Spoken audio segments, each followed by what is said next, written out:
Black and white தமிழர்களுக்கு அன்பான வணக்கம். அரசியல் சூத்திரம் நிகழ்ச்சியை நம்மோடு திராவிட இயக்க சிந்தனையாளர், சொற்பொழிவாளர் நாஞ்சில் சம்பத் இன்னைக்கு இணைந்திருக்காங்க. வணக்கம். வணக்கம் நம்பி. ரொம்ப மகிழ்ச்சி. இன்னைக்கு 2026 தேர்தலை சந்திக்க போகக்கூடிய நேரத்தில் உங்களை நான் சந்திக்கிறேன். ஏன்னா ஜனவரியில் தான் நம்ம தேர்தல் பார்க்கணும். பட் ஏதோ ஒரு வேகம் 8 மாதத்துக்கு முன்னாடியே பயங்கர பிரச்சாரம்லாம் போயிட்டுருக்கு. ஏன் இவ்வளோ வேகமாக பிரச்சாரம் போகுதுன்னு நினைக்கிங்க? ஏன்னா அதிகாரத்தில் இருக்கிற திமுக மீண்டும் அதிகாரத்திற்கு வர வேண்டும் என்று திட்டமிடுகிறது. ஏன்னா 1967 அண்ணா முதலமைச்சர். அண்ணா 69 காலமாகிவிட்டார். அவர் கல்லறை குயிலாகிவிட்டதற்கு பிறகு அந்த இடத்துக்கு கலைஞர் வருகிறார். 71 தேர்தல் வருகிறது. திமுக 2வது முறையாக ஆட்சிக்கு வந்தது அப்போதுதான். அதற்கு பிறகு திமுக 2வது முறையாக ஆட்சிக்கு வந்ததே இல்லை. ஆனால் ஜெயலலிதா 2வது முறையாக ஆட்சிக்கு வந்தார். அதனால் அந்த சாதனையை முறியடிக்கணும்னு அண்ணன் ஸ்டாலின் விரும்புகிறார். எம்ஜிஆரும் ஜெயலலிதாவும் செஞ்ச சாதனையை ஆமாம் முறியடிக்கணும்னு விரும்புகிறாரு. அதற்குரிய தகுதியும் அதற்குரிய சாதுரியமும் சாணக்கியமும் சாமர்த்தியமும் ஸ்டாலின் தான் இருக்கு. அதில் அதை நடைமுறைத்தியே தீர வேண்டும் என்பதற்காக இன்னைக்கு கிழக்கு மேற்கு தெற்கு வடக்கு திருத்தணி மலையின் எல்லையிலிருந்து தென்குமரி வரை இன்னைக்கு திமுகவை முடுக்கி விட்டுருக்கிறார். திமுக முடுக்கி விட்டுருக்காரு. திமுக கூட்டணி கட்சிகள்லாம் அவங்கவுங்க பக்கம் போயிட்டு இருக்காங்களே. போக அனுமதிக்க மாட்டார். போவதற்கு சில சதி வேலைகள் நடக்கும். இன்னைக்கு காங்கிரஸ் கட்சி ஆர்ப்பாட்டம் நடத்துகிறது. காமராஜர் அவமதிக்கப்பட்டார் அப்படின்னு. இப்போ ஒரு விரிசல் வருவதற்கான சூழலை உருவாக்குறாங்க. திருச்சி சிவா அண்ணனுடைய பேச்சு அவர் இயல்பாக பேசுறது தான். அது அவர்களை காயப்படுத்தி இருக்கிறது என்று இயல்பாவே காமராஜருக்கு எல்லாம் நாங்க தான் செஞ்சோம் அப்படின்னு எல்லா இடத்துலையும் பேசுறது இயல்பா பேசுறது. அப்படி இல்லை. காமராஜர் ஒரு 2 பிரதமர்களை தீர்மானித்த இந்திய அரசியலில். அதனால தான் அவருக்கு கிங் மேக்கர்னு பேர். நேரு மறைந்த பிறகு அந்த வேடத்திற்கு ஆரூடம் கணிக்கப்பட்டவர் காமராஜர். காங்கிரஸே பதில் சொல்ல முடியாமல் திணறுது. எல்லோரும் கண்ணீரிலும் சோகத்திலும் தத்தளிக்கிறார்கள். அவர் காங்கிரஸ் தலைவர். அப்போ காங்கிரஸ் தலைவரானாலே அவர் தான் பிரதமர் கேண்டிடேட். அதுதான் குவாலிஃபைடு. அவர் Lal Bahadur Shastri, gentleman Indian பாலிட்டிக்ஸில் 4 அடி உயரம் கூட இருக்க மாட்டார். அவர் தான் இந்தியாவின் பிரதமர்னு முன்மொழிந்தது காமராஜர். இந்தோ தாஷ்கண்ட் ஒப்பந்தத்தில் கையெழுத்து போடுறார். தாஷ்கண்ட் மலையின் உச்சியில் கையெழுத்து போட்ட உடனே அவருடைய உயிர் பிரிகிறது. ஓராண்டுக்குள் இந்த சோதனை. அப்போது அடுத்தது காமராஜர் தான், வேற வழி கிடையாதுன்னு எல்லாரும் முடிவெடுத்த தருணத்தில் அன்னை இந்திராவை பார்த்து, சரித்திரத்தை புத்தகத்தை பார்த்து படித்து தெரிந்து கொண்டவன் நான். சரித்திரத்தை நேருவின் கரம் பற்றி பார்த்து தெரிந்து கொண்டவர் நீங்கள். இந்தியாவினுடைய விடுதலைக்கு நைனிட்டால் சிறையில் நேரு தவம் இருந்த பொழுது நீங்கள் மணல் வீடு கட்டி மகிழுகிற வயதில் இருந்தீர்கள். நீங்கள் பாவாடை தெரித்திருந்த பருவத்தில் அவர் எழுதுகிறார் உங்களுக்கு letter. My dear Indira Priyadarshini, I am very well, I hope same with யூன்னு நலம் விசாரித்து எழுதினதில்லை. இன்னைக்கு நான் எழுதுகிற கடிதம் உலகத்தினுடைய 3/4 பகுதியை தன் காலடிக்கு கீழே கொண்டு வந்த மாவீரன் அலெக்சாண்டர் மாசடோனிய மாமன்னனை பற்றி எழுதியிருக்கிறேன். 12,000 சிங்களவர்களை கைது செய்து காவிரிக்கு குறுக்கே கல்லினை கட்டிய கரிகால் பெருவளத்தான் குறித்து எழுதியிருக்கிறேன். அப்படி உலக வரலாற்றை இந்திராவுக்கு கடிதம் மூலம் எழுதி இன்னைக்கு வேர்ல்டு உலக வரலாறு தெரிந்து கொள்வதற்கு நேரு இந்திராவுக்கு எழுதிய கடிதம் தான் the glimpses of the world history, the discovery of the India. அதான் அத்தாரிட்டி. இன்னைக்கு நேருவை குறைத்து இந்த சங்கிகள் பேசுகிறான்னு எரிச்சல் வரும் எனக்கு. அவ்வளவு பெரிய தலைவனுடைய மகள் இந்திராவை பார்த்து நீங்கள் தான் இந்தியாவை ஆளுவதற்கு தகுதியானவர்னு முடிசூட்டி பார்த்ததுனால அவர் கிங் மேக்கர்னு பேர். அவர் அவமதிக்கப்படுகிறார் என்று சொல்லி காங்கிரஸ் கோபப்படுவதில் நியாயம் இருக்கு, நியாயம் இருக்கு, அர்த்தம் இருக்கு. அவர்கள் ஆர்ப்பாட்டம் நடத்துவதற்கு அவருக்கு உரிமை இருக்கு. அண்ணன் சிவா அது பேசியிருக்கக்கூடாது. அதிலும் ஒரு கலைஞர் சொன்னார், ஏண்ட சொன்னார்ன்னு சொல்றது, அது திமுக தலைமையை சிறுமைப்படுத்துறது மாதிரி ஆயிடுமோன்னு எனக்கு ஒரு கவலையாக இருக்கும். ஏன்னா எந்த தரவும் தகவலும் இல்லாமல் கலைஞர் என்கிட்ட சொன்னாருன்னு அண்ணன் சிவா சொல்றது, இது ஒரு விதமான அத்துமீறலோன்னு நான் கவலைப்படுறேன். படித்தவர், விவரம் தெரிந்தவர், நாடாளுமன்றத்தில் தென் தமிழகத்தின் குரலாக ஒலிக்கிறவர். He is one of the DMK that have invited Delhi.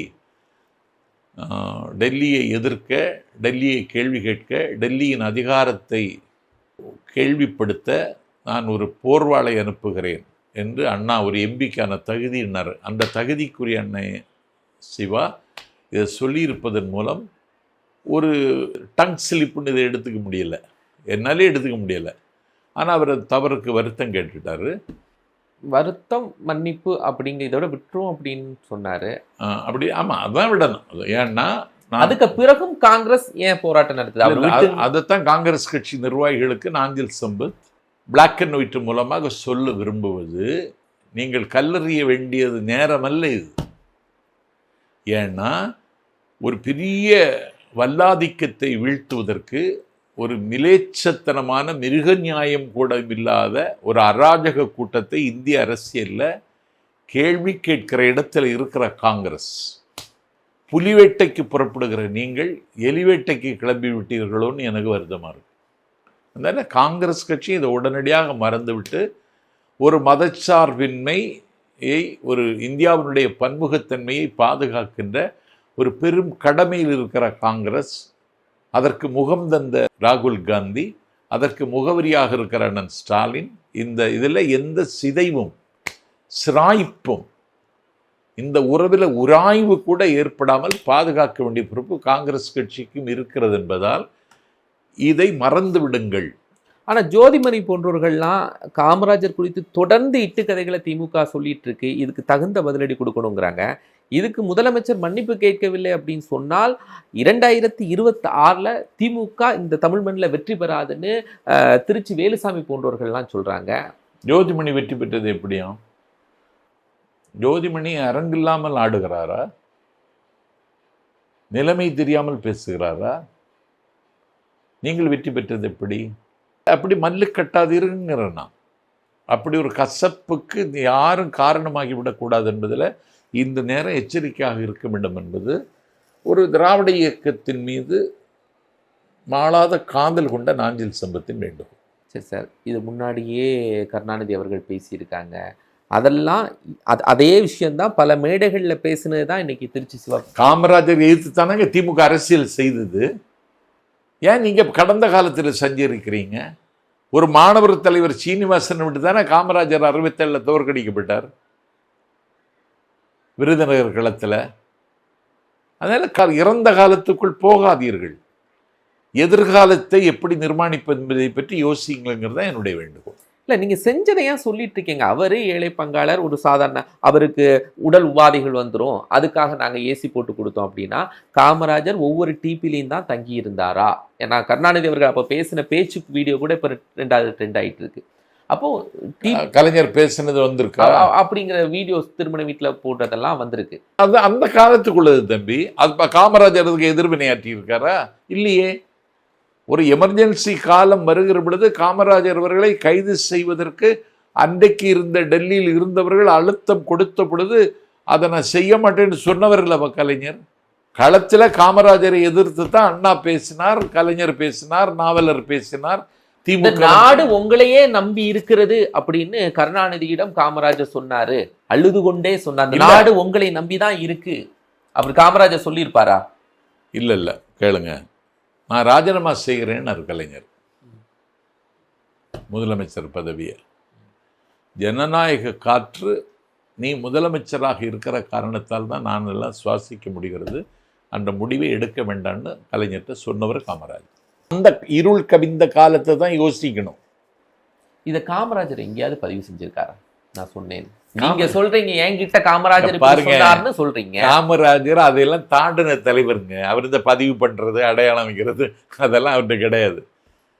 தமிழறிவின்னு பட்டம் கொடுத்தாரு மணியனுக்குன்னு சொல்றாங்க, அதெல்லாம் பொய்.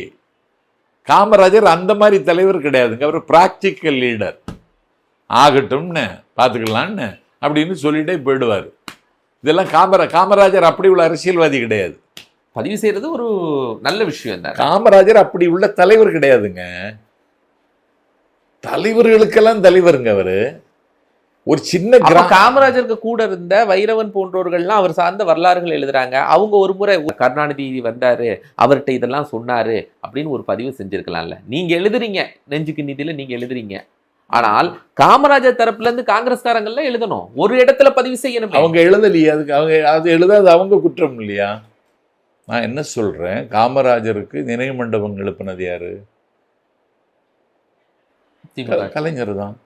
அவரை அந்த எமர்ஜென்சி காலத்தில் அவர் ஒரு அழுத்தத்திற்கு ஆளான பொழுது அன்றைக்கு ஆறுதலாக இருந்தது யாரு? கலைஞர் தான்.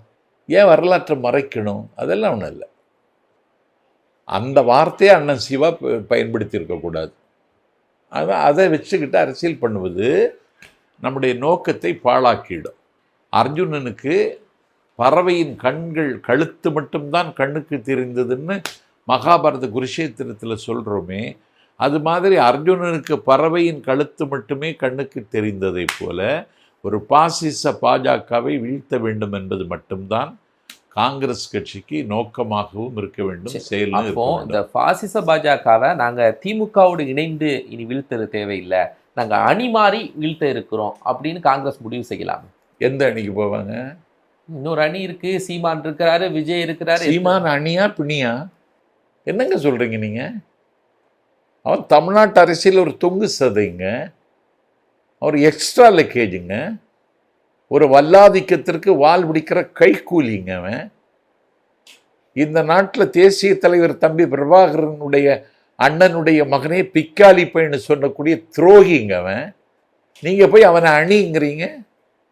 அவன் அணியில விஜயலட்சுமியே கிடையாது, அணிங்கிறீங்க. அவன் பிணிங்க அவன், ஆபத்தானவன், அகற்றப்பட வேண்டியவன், அப்புறப்படுத்தப்பட வேண்டியவன். சரி, காங்கிரஸ் தனியாக ஒரு அணியை உருவாக்கும், அதுக்கு காங்கிரஸுக்கு வலிமை இருக்கா? இல்லைங்கிறீங்களா? இல்லவே இல்லை, இல்லவே இல்லைங்க. காங்கிரஸ் ஒரு அணி அமைத்தால் விஜய் போன்றவர்கள் ஏன் அதுல இணைய மாட்டாங்க? காங்கிரஸ் அணி அமைக்க முடியாது. யார் அமைக்கிறது? சார், செல்வ பெருந்தகை பாமகவை போய் பார்க்குறாங்க, தேமுதிகவை இந்தியா கூட்டணிக்குள்ள வரணுங்கிறாங்க. இது எல்லாத்தையும் செல்வ பெருந்தகையை தான் என்ன பண்றாரு, உருவாக்குறாரு. அப்ப செல்வ பெருந்தகையுடைய மைண்ட் செட் அன்னையிலிருந்து இன்று காமராஜர் சார்ந்து ஒரு விவாதத்தை கொண்டு வரும். அப்ப செல்வ பெருந்தகையை மாற்றணும். ராகுல் காந்தி இந்த வேலையை உடனடியாக பார்க்கணும். ஒரு தேசிய பார்வை இல்லாத ஒரு தலைமை எப்படி தமிழ்நாடு காங்கிரஸ் தலைவராக இருக்க முடியும்னு ராகுல் காந்தி தான் யோசிக்கணும். காங்கிரஸ் எப்படிங்க அணி அமைக்கும்? வாய்ப்பில்லை, வாய்ப்பே கிடையாது. விஜய் கூட போக மாட்டாங்களா? யாரு? காங்கிரஸ். அதற்கு பாசிசத்தை மாற்றணும், அப்புறம் திமுக எதிர்ப்பு. அப்போ காங்கிரஸ் ஆட்டோமேட்டிக்கு விஜய்க்கான இதுல இருக்கலாம், ஆட்சியில வேற பங்கு கொடுக்குறாருன்னு சொல்லிட்டாரு விஜய். இவங்க கேட்கக்கூடிய அமைச்சரவை இதெல்லாம் வாய்ப்பெல்லாம் இருக்குல்ல. அது விஜய் தானே தீர்மானிக்கிறாங்க. விஜய் அதற்கு முன் வருவாரா? விஜய் அப்படி ஒரு திட்டம் இருக்கா? அந்த திசை நோக்கி அவர் சிறகுகளை விரிக்கிறாரா? ஒண்ணுமே தெரியல. ராகுல் காந்தி கூட நட்பெல்லாம் இருக்குல்ல விஜய்க்கு. அப்ப சிறகுகளை ஆல்ரெடி விரிச்சுட்டா இருந்தானே அர்த்தம். இல்ல, அவரு மோடிக்கு கூட போய் டீ குடிச்சிருக்காரு. அதை இப்ப பதிவு பண்ணட்டும் தம்பி விஜய், பண்ணட்டும். திமுக வெங்கலப்பானை, அது கீழே விழும், சத்தம் கேட்கும், ஆனா உடையாது. கூட்டணி இல்லாமல் சத்தமும் கேட்காது. அந்த வெங்கல பானைக்கு கூட்டணி இல்லாமல் சத்தமும் கேட்காது. இல்லை, அதான் நீங்க தப்பா கணக்கு போடுறீங்க. ஏன்னா ஒரு 100 ஆண்டு கால தமிழக அரசியல் வரலாற்றில் அண்ணன் ஸ்டாலின் எட்டிய உயரத்தை, முதலமைச்சராக இருந்து எட்டிய உயரத்தை இன்னொரு முதலமைச்சர் எட்டலை. அவ்வளோ சாதனை செய்திருக்கிறார். அதை மக்கள் மன்றத்தில் கொண்டு சேர்க்கிற முயற்சியில் திமுக ஒருவேளை எனக்கு தெரிஞ்சு பின்னடைவு அடைஞ்சிடுச்சோ அப்படின்னு நான் கவலைப்படுறேன். ஏன் சார் உங்களோட முதல்வர் எல்லாமே செஞ்சுட்டு இருக்காங்க, உங்களோட அதான் செய்துட்டு இருக்காரு. ஆமாம், இது மக்கள்கிட்ட போய் சொல்லணும்லங்க தம்பி. ஒரு ப்ரொபகண்டா வார், ஒரு பிரச்சார யுத்தத்தை நடத்தணும் திமுக. அதுக்கெல்லாம் நான் தயாராக இருக்கேன். நானே பட்டினியில் கிடக்கேன். நிறைய பிரச்சாரத்துக்கு நிறைய பேரை போட்டிருக்காங்க. ஐஏஎஸ் ஆஃபீஸர்லாம் செய்தி தொடர்பு அதிகாரிகளாக போட்டிருக்காங்க. என்னையில் போடணும். நான் எதையும் எதிர்பார்த்து மட்டும் சொல்லலை. ஒரு பிரபகண்டா வார் நடத்தணும். ஏன்னா ராவணன் சீதையை கடத்திட்டு போனான்னு திரும்ப திரும்ப சொல்லிகிட்டே இருக்காங்க. எத்தனை வருஷமா? புராண காலத்துலேருந்து இதுவரைக்கும் பேசிகிட்டு இருக்காங்க. நங்கநல்லூரில் போனால் இன்றைக்கும் கேட்கலாம். ஏன் சொல்கிறாங்க? எதுவோ அதை திரும்ப திரும்ப சொல்லணும். Public memory is very short. Public memory is very ஷார்ப்ங்கிற இடத்துக்கு கொண்டு வர வேண்டிய கடமை அண்ணன் ஸ்டாலின் செய்யணும். அதைத்தான் நாடை விட்டு எதிர்பார்க்கு. ரொம்ப மகிழ்ச்சி. நேர்களே, மற்றும் ஒரு நிகழ்ச்சியை சந்திக்கலாம். நன்றி.